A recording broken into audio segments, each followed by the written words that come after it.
سورن کیرکگور، فیلسوفی اهل دانمارک که به پدر اگزیستانسیالیسم معروفه. پدر به شدت مذهبی داشت و ایشون به خاطر فقری که داشتن خیلی به خدا توهین میکرد پدرش و بعدها خودشون نتونست ببخشه وقتی که یک شرایطی به وجود اومد و پولدار شد. سورن میره آلمان برای تحصیل.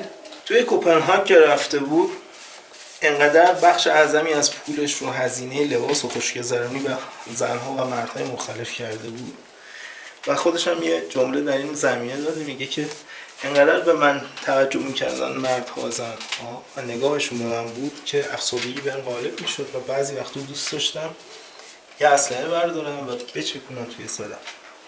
بعد از یه مدت با یه دختری آشنا شد که 14 سال اختلاف سنی با هم داشتن به نام رگینه.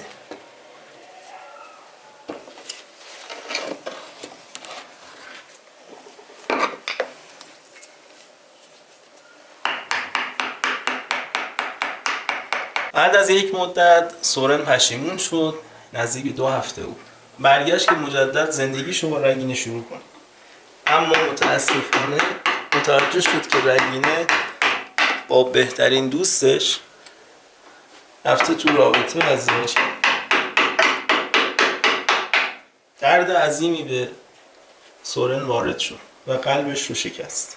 همین هم شاید برای سورن درد آور، اما شد نقطه عطفی برای امثال ما که مطالعه کنیم راه و روش رو برای ساده کردن زندگی و یک جرقه توی ذهن سورن خورد که این قضیه رو شبیه قضیه اسماعیل دید برای ابراهیم و فکر میکرد این رنج برای امتحانمونه و دوباره رگینه بهش برمیگرد.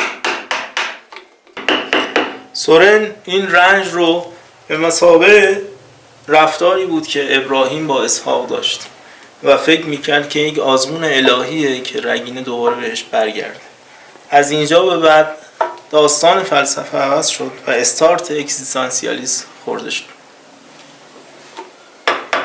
سورن این داستان رو شبیه به داستان ابراهیم و اسحاق می‌دونست، اما خب بعداً یک جمله‌ای داره میگه درسته شاید ظاهر اتفاقها شبیه هم باشه اما خروجی و برداشتی که ازشون میشه مثل هم نیست.